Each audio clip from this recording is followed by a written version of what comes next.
The key to a good lap time was in Senna's era a technical balancing act. The rewards for getting it right were in racing terms substantial. Lowering the car 1 millimetre, which is less than a 16th of an inch, would make the car go several tenths of a second quicker. At some circuits, maybe as much as half a second quicker a lap.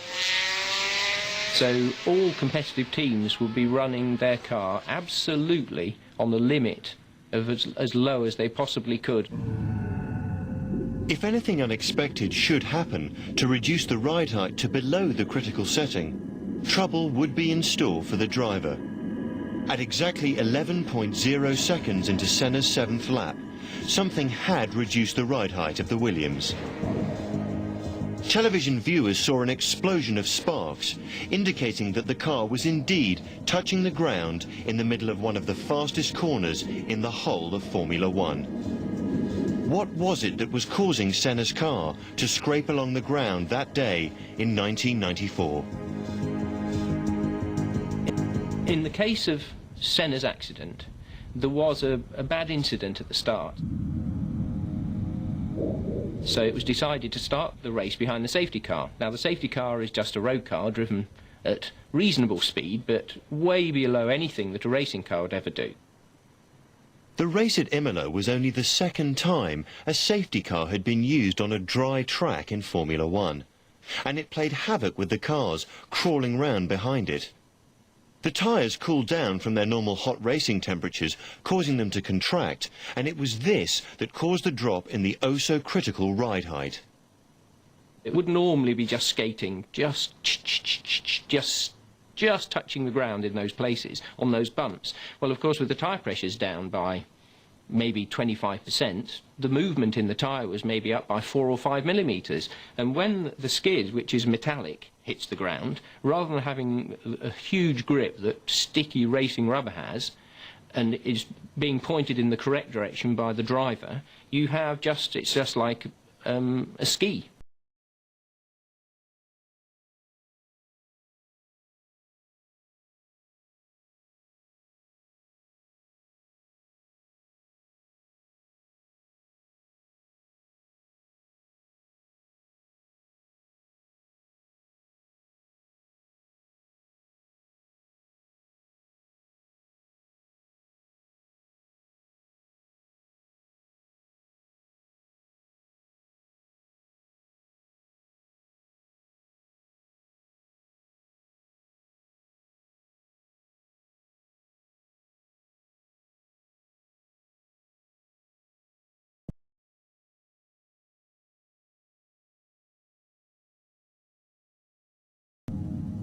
So, not only had a large amount of downforce been removed from the car by denying the airflow underneath it, the car was also resting, for this split second only, on the metal skids beneath it.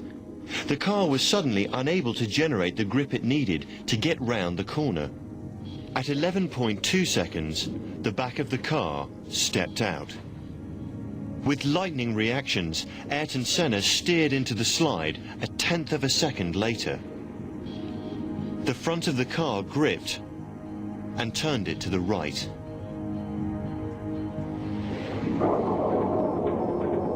The data logger recorded that the brakes were fully on. The car was now slowing down as hard as possible, but Ayrton Senna ran out of road.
el cariño que se le pueda tener a las carreras.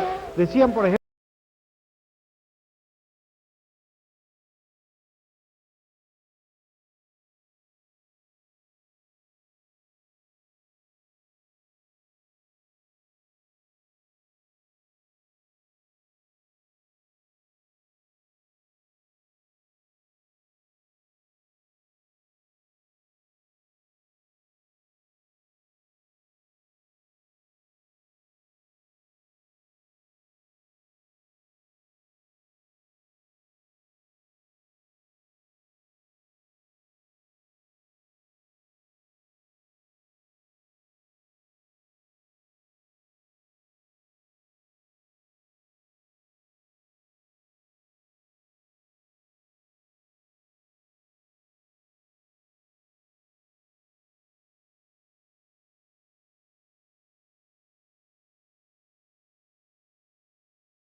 when all said and done, the really tragic thing about Ayrton's crash was that if it wasn't for one little thing, he would have been able to jump out of the car and walk back to his spare for the restart.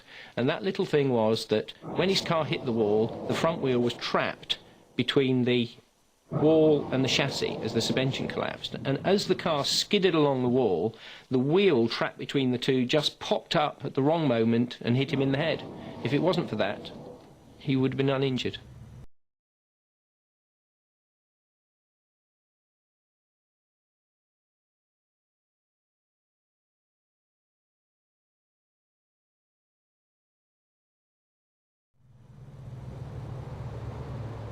Senna died just over 4 hours later in hospital.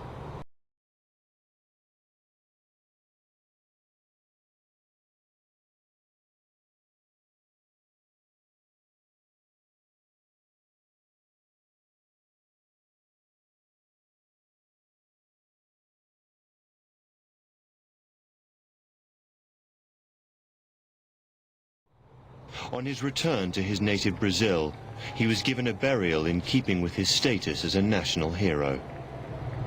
Fans flocked to pay their respects, and his country declared 3 days of official mourning.